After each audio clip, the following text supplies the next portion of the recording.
Women make up 70% of the healthcare workforce, but only 20% of its leadership. On Her Story, we'll explore the careers of bold and influential women from Silicon Valley to Capitol Hill and learn how they've overcome the odds. This is Her Story, a program where we explore what's beyond the glass ceiling.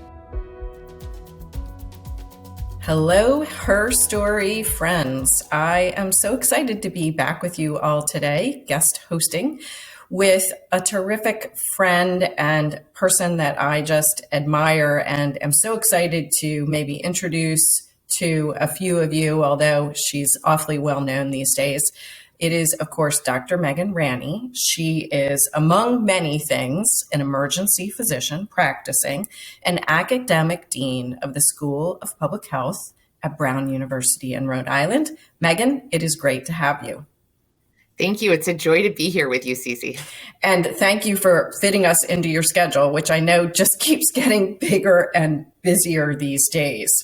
But Megan, on Her Story, we are particularly interested in understanding how women leaders in healthcare have gotten where they are and some wisdom to impart on the group. So maybe we just start a little bit with medicine and emergency medicine. What pointed you in that direction? So emergency medicine was never in my career plan. And in fact, when I finished college, I didn't think I was going to go into medicine at all. I thought I would be a journalist or a foreign aid worker. I actually spent 2.5 years in West Africa in Cote d'Ivoire as a Peace Corps volunteer. And I was in Cote d'Ivoire in the late 90s at the height of the HIV/AIDS epidemic, at a point when antiretrovirals were utterly unavailable to folks on the African continent, and watched a number of villagers and friends die of AIDS.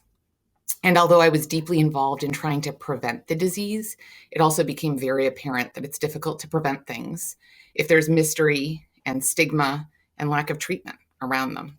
And I wanted to be able to treat as well as to describe and develop programs to prevent. So that's what brought me back to the United States to go to med school. I thought I was going to go into infectious disease so that I could go back and go back to the towns that I'd worked in Peace Corps. But I happened to be matched with an emergency physician my first year of medical school for our doctoring course, where you get exposed to clinical medicine. And I absolutely fell in love with it. Ceci, emergency medicine is everything that I wanted out of the practice of medicine. It is challenging. It requires the instant ability to create trust with patients, families, and your team. You have diagnostic mysteries, and it's the safety net of the healthcare system. I frequently say, especially now during COVID times, but before as well, that we've served as the canary in the coal mine for so many of the dysfunctions with the healthcare system, as well as with, honestly, society. Gun violence, opioid epidemic, domestic violence. They all come through our doors, and we see rising numbers before anyone else in the system. That's what drew me to it. And here I am almost 20 years later, still practicing and still loving this specialty. Well, and I want to get to a couple of those that you rattled off there: opioids, gun violence, obviously coronavirus as well, because they have factored into, I think, your career path, and they're so interesting. But before we do, I have to ask, because you mentioned interest in being a journalist, and we see and love seeing you on TV, and that's my former life. So I am curious if you're a little bit of an adrenaline junkie, because I think of journalism and emergency medicine as kind of having that buzzy feel. Yeah, I often say about myself that one thing that I never am is bored. I'm always finding ways to grow or stretch, always looking for kind of the next space to step into, not in a way that abandons the things that I've done, but there's so much in the world to both understand and to help move forward. And yeah, I'm not, the whole Rolling Stone doesn't gather moss. It definitely applies to me. And so let's start med school, early days of being a physician. Particular challenges as a woman in emergency medicine, or was that pretty, accepted and smooth sailing?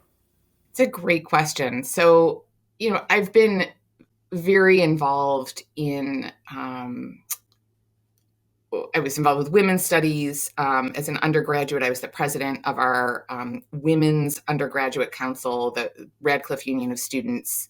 Had a long history of kind of advocating for women and talking about intersectionality, and got into emergency medicine thinking like I knew this, right? I understood and knew how to hold my own. I didn't necessarily feel gender discrimination during my training. I will say that the thing that took me aback was being a mom. So I had my first kid at the end of residency. And I think that balancing act that was really the first time that I realized that my male colleagues were getting to move ahead quickly, while my female colleagues, we were all of that kind of early to mid 30s, childbearing age, we're facing barriers that hadn't existed, that our guy friends didn't have to deal with. And so, although it wasn't, it wasn't macroaggressions, it wasn't like people were telling me, oh, as a woman, you can't do this, but rather you would find yourself not being able to make meetings or kind of subtly cut out of things. Then as my career progressed, as you start to move up kind of the leadership hierarchy, you do start to feel more of that gender. When you're an intern in second year, everyone treats you a little bit like a baby regardless. So I also started to notice the gender dynamics more as I moved further in my career, when I was an attending and expected to be the ones calling the shots, and still got patted on the head by the consultants, right? Well, metaphorically, my male colleagues started to notice some of the gender disparities there as well. I think, it's everywhere in our society. And I'll be honest, I still feel it today, where there are things that I'm ready to do. And I'm told, well, politically, it's better for you to take a little bit because people will come and criticize and say you're too young. No one would say that about me at this age as a man. So I don't think it ever goes away. It just manifests itself in different ways at different points of time. And so along the way, as you've encountered those things, how have you managed them, navigated? A few different things. I think the first is having an incredible network of peers, particularly peer women, one of whom invited me into a network that you and I are both in. I think that's my biggest support. And it's actually something I frequently say to my mentees, is that you can have great mentors, but you need to have that peer network to bounce ideas off of, to serve as a sounding board, and to help, we kind of leapfrog together. So that's the first part. The second part is having a tremendous partner. My husband is, I feel very, we've certainly worked through those early child rearing years together. It's not always smooth sailing, but he's been great. And then the third thing is having those mentors and sponsors who've helped to lift me up and to create opportunities. And they'll say to me, so-and-so, I'll never forget a colleague of mine, a guy named Jed Hollander, nominated me to be an editor for Annals of Emergency Medicine. At that point, I was already grant funded. I'd been on the board of one of our major emergency medicine societies. And he said, I've nominated you. Folks have said that they think you're too young, but I've told them that you'll do a great job. And again, nobody, that's ridiculous that people said that. But I came in and I did a great job. So he very intentionally put my name forward and helped me progress. I think it's something that people do for each other all the time, but there's an intentionality to it sometimes with sponsoring women and also people of color, that we have to have folks that are willing to go to the mat, who are a stage ahead of us in their careers, to advocate for our getting a seat at the table. Well, and I couldn't agree on all of those. And in fact, the networking you were mentioning, that's Women of Impact. I think some of the Her Story listeners, audience have heard from another co-host of ours, Joanne Conroy, who was really the key founder of that organization. And we've had a few other Women of Impact members come and join us. And I agree with you. It sort of nourishes the soul, but it can also be an incredibly practical group. And both matter. You need your soul nourished as well as the practical advice. You can get all the practical advice in the world, but if you're not feeling self-confident or happy or socially connected, you're not going to succeed. And so I think both, there's a reason that guys go and golf and go to cigar bar. I mean, it's fun. You should have fun together. That's part of a career, right? Life is too short to just work. It's, no work, all work and no fun does not create for success. I wanted to pick up on the fact of having a family and that balance that you mentioned. So that was early. You mentioned your husband as an incredible partner. Sort of pull that line forward and how over the years and phases of your career and ages of your children, how did that play out? So I definitely stepped back in the early years of my kids, really up until my younger one, who's now 10, until he was probably 3 or 4. I took not necessarily an intentional step back from my career, but there just wasn't time or emotional energy in the world for me to be out there the way that I would, the way that I am now. I developed a lot of supports along the way, not just my husband, who, again, I don't want to portray that it's smooth sailing and somehow I have this magical unicorn of a partner who just, took everything 50%. There was a lot of negotiation back and forth. And there have been periods, the little years I did a ton more. These days, he's actually really doing, he just took my little guy to school while we're on this podcast. So I feel very lucky. But so there was that negotiation. There was my stepping back a little because I couldn't travel as much. Nursing was tough. The kids needed me. I wanted to be present for them in the little years. And then there was also setting up the support structure, childcare, a network in our neighborhood of other families that was really critical to my being able to move back out into kind of feeling like I was my full self in the workplace and in the world. So there was definitely a few cocoon years there, which is fine. But it was challenging for me because I wasn't used to that. It's not my normal self to spend more time at home. So. And then as you sort of emerged from those cocoon years, I like that description, and were then maybe shifting a bit more of the time and focus to some of the career moves. Talk to us a little bit about what I might describe as kind of the Megan portfolio, if you will, because it's not as if you just have a single job and you get up in the morning and you go to work and that's that. Let's talk a little bit about all of the incredible balls that you're juggling these days and how you put together that portfolio. Is it intentional? Is it happenstance? Is it opportunistic? I frequently tell folks that when you look backwards at your career, you can draw a very clear straight line and trajectory, but in the moment, it doesn't feel that way, right? Every day you face branch points and decisions, and there's not necessarily a right or a wrong, but each decision takes you down a certain path. And again, at the end, you can draw the line on the way. It's not always so obvious. There was some intentionality. I've known since I was a kid that what I wanted to do in the world was to make it more equitable and healthier and to share people's stories along the way, right? And so that was that kind of potential journalism road. Medicine works wonderfully for it as well. I think, what motivates me to get up in the morning is understanding the human experience and then working to create opportunities for people to kind of live to their full potential. And from the space where I sit, that full potential is about creating the possibility for them to have health, both physical and emotional.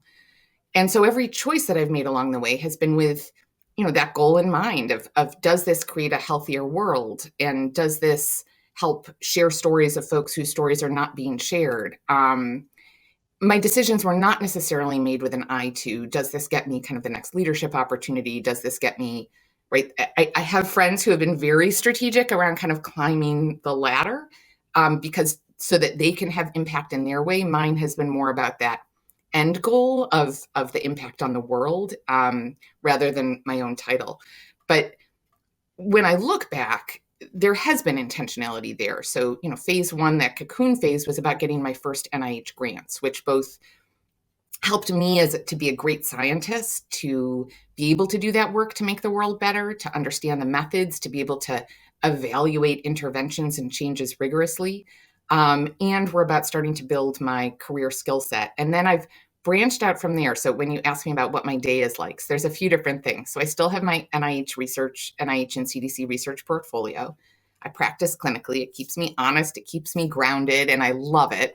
And I run our Center for Digital Health, which I created. It's a series of growth steps, but its origin was about a decade ago. I was working with text messaging to help deliver behavioral interventions to folks that didn't have access to other preventive health care, particularly around violence prevention and mental health, and realized that at that point in the early 2010s, there was very little work being done around digital health for the populations that I take care of in the emergency department, right? There's lots of quantified self stuff for the upper middle class, not so much for the people that generally walk through my doors. So I created what is now the Center for Digital Health, based on this idea that we should be developing equitable and usable digital interventions that make a difference for real people's problems, not just for kind of wellness and weight loss. So created that with that kind of, again, intention and impact in mind. And then I've taken various other leadership roles in societies along the way.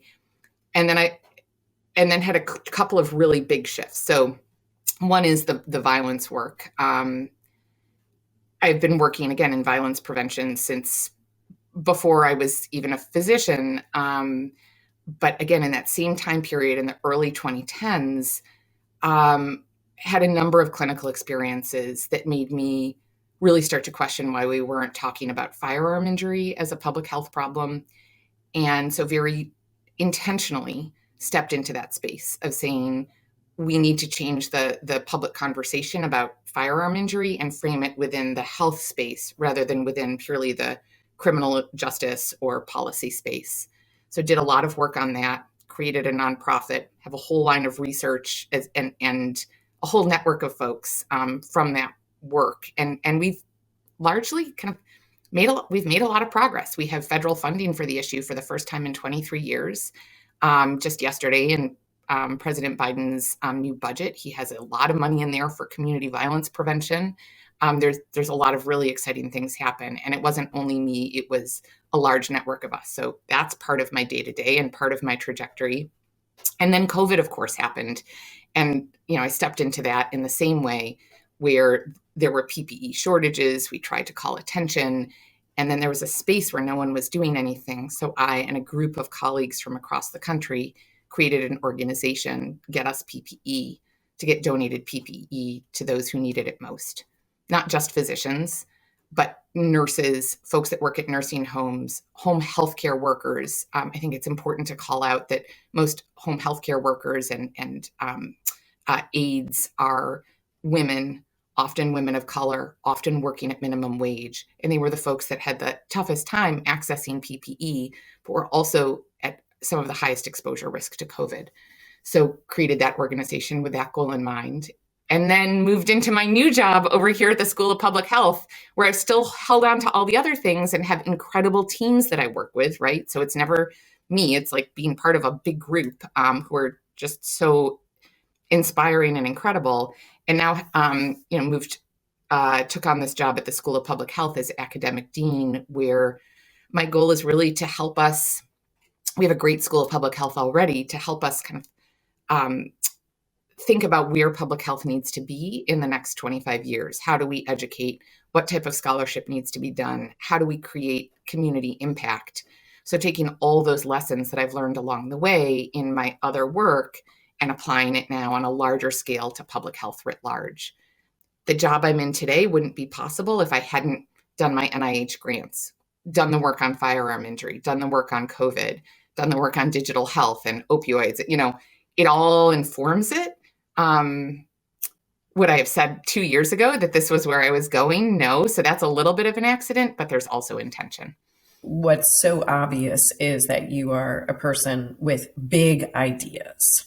And as I'm listening to you tick through the different organizations that you have created and the way that you've activated and mobilized groups on some very big, challenging, and in some instances, certainly controversial topics, I'm imagining, I mean, has there been that moment when you've had one of these big ideas and you've gone to whomever you are asking for money or proposing a new center, the bosses or the funders, whoever it is, and have you hit a brick wall, or how is it that you sell these big ambitious ideas that I'm sure people along the way have found arguments against them?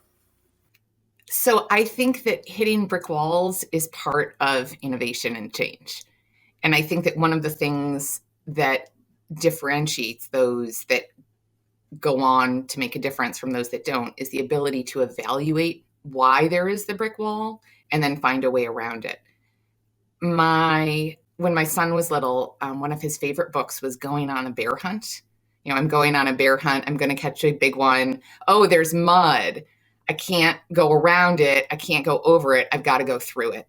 And I feel like life is kind of like going on that bear hunt where you hit these obstacles and you've got to find ways through them. Sometimes the obstacle is a very, very real one that makes you kind of retreat and reevaluate your path. But often it's that you haven't used the right strategy or created the right alliances. I rarely take a no as a final no, but rather, why are they saying no?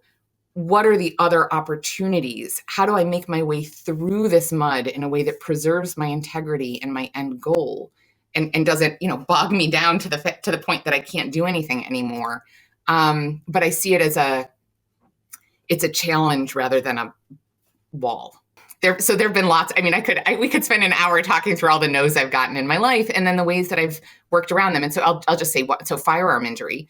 When I started working on it, when I said, this is horrible, right? Not just my victims of community violence, but my victims of domestic violence and then you'll hear me kind of say in public, I tell a story about a young man who killed himself with his father's gun, who I took care of in my emergency department. And when I started trying to have that conversation, I was told in no uncertain terms by mentors within my specialty, mentors outside of my specialty, people at my hospital, Megan, you can't talk about this. And I said, who says and why? And let me figure out a way that I can talk about it that you'll let me do, but let's figure out ways where I don't have to get your permission. If I'd listened, if any of us had listened, we'd still not have funding for firearm injury prevention. So it's just about figuring out coalitions and ways around it. So I'm always curious when I talk to women about how they find their ways around or over or through or whatever it is. Must it always be done with a smile on your face? Or, how do you kind of strike that balance of you don't want to anger and frustrate these individuals who may not have the same vision as you? How and when do you decide that this is a charm offensive or no, I'm going to put my stake in the ground here? I wish I had a perfect answer for that. I don't. Come back to me in another 10 years. I'll say that one of my most dominant characteristics, besides caring about people's stories, besides constantly kind of wanting to see improvement in the world, is a relentless optimism. I think, folks that know me, it's not that I'm like rainbows and unicorns, but I believe that change is possible. And so do I do this with a smile on my face? Probably, because I'm optimistic about it. I do think that as you move up in the kind of hierarchy or, in age, that charm offensive becomes inappropriate, right? But at the same time, friendships and relationships are never inappropriate. So I would never use charm as a way to manipulate or wheedle. And I've certainly moved on from that ingenue, kind of naive, brand new resident or brand new professor world. But at the same time, I push back against the idea that just because the guys that existed in these roles 15 years ago, slammed their fists on the desk in order to make a point, that doesn't mean that that's the way that I'm going to lead. So I would say that I don't know exactly the right answer, but I would argue very strongly that having an optimistic bent and a relationship-based bent is part of the trick to long-term success, and it results in more sustainable change if you have trust among team members. I think you've hit on one of sort of our central her story questions, which is around this notion of, is there a characteristic that you feel has given you an edge? And I hear you saying optimism, which is interesting because I think particularly throughout this pandemic, as I've been talking with a lot of our CEOs around the country, the number of them that have said to me, well, I'm an optimist. And I think that's, really helped me these past few years. Is there any other characteristic that you would say has kind of helped give you the edge in certain situations? I think another thing that gives me an edge is the willingness to step into a blank space, to see so it's not just optimism, but it's also the ability to see possibility and to take that risk. That you have to be, I was just on a call before this podcast with my team, and we're doing something that I'm actually not sure is going to succeed, and they're feeling pretty down.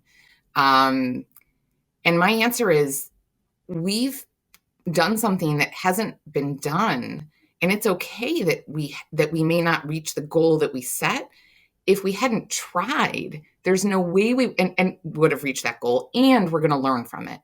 And so I think that ability to tolerate a little bit of risk and to see where there is possibility over the hill, to not be incremental, but rather to be bold, is another skill that I have. The willingness to say yes and to step into things. When I listen to you talk about any number of your focus areas, gun violence, opioids, domestic violence, and more recently, coronavirus, and wearing my Washington, D.C. kind of political hat here, I would say, well, gosh, you really seem to be drawn to controversial subjects. Maybe they shouldn't all be controversial, especially for a physician and someone in public health, and that may factor into your answer here. But nevertheless, I'm sure a lot of people would sort of describe these things as controversial. Even look at everything that we've been through in this pandemic around vaccination and masking. And, you recently wrote in the Washington Post about how it's probably not over yet, friends. And even though this is not going to be popular, we need to kind of still stay focused on it. What's your strategy for being in high profile, highly visible, often controversial issues and probably taking some arrows? I'm thinking now about Twitter, for instance, and still have that smile on your face. So I think of it a little bit, it's a challenge, right? So to me, the way that I approach any of these issues is that they are all things that affect all of us across the United States. When I talk to any human being in this country or outside of it, but I'll focus on the US. When I talk to any human, kid or adult in the US, no one wants to get sick. No one wants to be depressed. No one wants to lose a loved one to a preventable disease or injury. Where we debate is, what are the strategies so that we're not sick, so that we don't lose loved ones, so that we're not sad, right? So my goal is, how do we create a conversation where we can see that the way to get there, we may come from one side of the political divide or the other, but given that we have the same goals, we can create paths to get there that converge. I'm not going to agree 100% of the time. And there's going to be a percentage of folks, the 10% on either side of the bell curve, who are never going to come along. But gosh, talk about opioids. I mean, or firearms or COVID, there's not a person in the United States that hasn't been touched by those in some way. And so recognizing that, instead of fighting, let's talk about kind of what those pre-existing risk factors are and how we can mitigate them in ways that are respectful of communities and community values and community mores, kind of that idea of trusted messengers or cultural competence. I think a big part of it, Ceci, is taking out the judgment about how people have responded. And I'll take the COVID vaccine debate as one example. So, there's a lot of papers being published right now about the red-blue divide in vaccination rates. It is true that you can look and find a correlation between counties that were red and counties that were blue in vaccination status. But I would argue very strongly that labeling it as a red or blue issue, first of all, further divides us, but second of all, ignores the underlying drivers that have caused those disparities. So let's talk about education being equally correlated with willingness to get vaccinated, governmental policies being equally correlated. Did you have access to it? Was it emphasized? Let's talk about social media and misinformation and disinformation and who's exposed to what. So that red-blue divide to me is far too facile and gets us all off the hook of doing the work. It allows us to other, half of our country. And I just don't accept that. So to me, these are not controversial issues. They don't need to be controversial, but rather they have been labeled that way because it's useful. It's a tool that politicians use, that sometimes the media uses, sometimes that scientists use to allow us to kind of feel better about the fact that we have these huge disparities. And I refuse to accept that.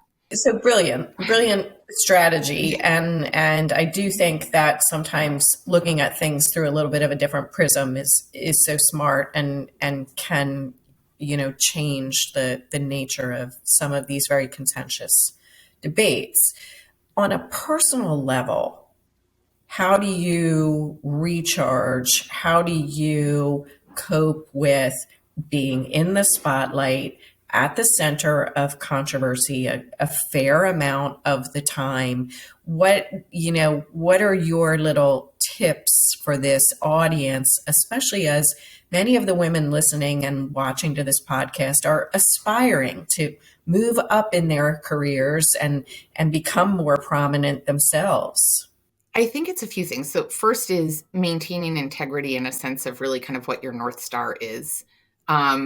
I have watched friends and colleagues go a little off the rails in that search for prominence or for power.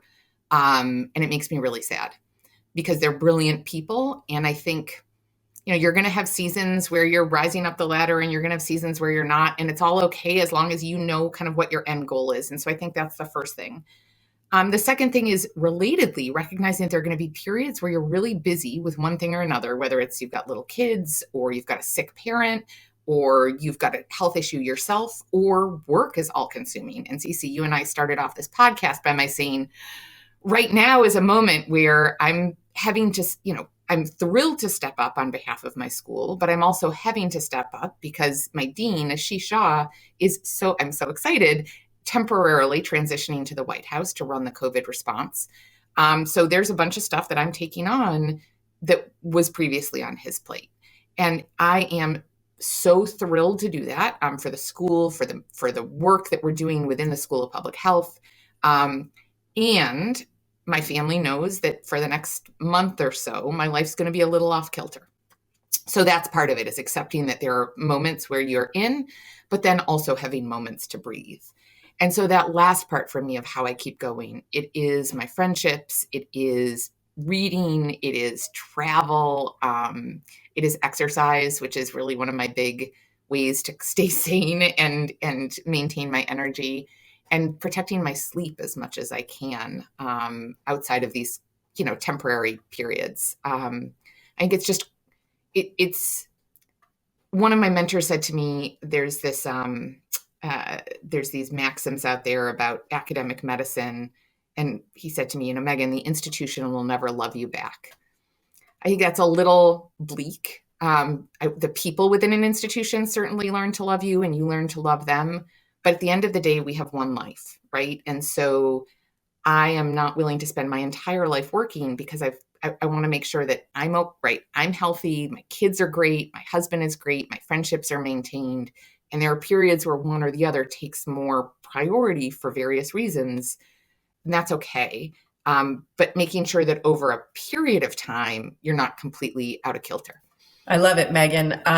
We want to be mindful of your very busy schedule, but maybe we could close this Her Story conversation today with, is there a closing piece of advice that you would offer in particular to women in healthcare that are emerging leaders or they're partially along their leadership journey, and any tip or advice from you? I think that my biggest tip is to when you identify a problem, be willing to step up and be the person to do something about it, but do something with a coalition. So don't ever feel not that you shouldn't lead, but having a team around you, a coalition, even co-leaders is, to me, one of the biggest facilitators of success. Being willing to step up and do those things is also one of the biggest facilitators of success. And I will say, in the position that I am in now, when folks come to me with a complaint, with a concern, with an idea, my encouragement is always, I will mentor you in creating a solution.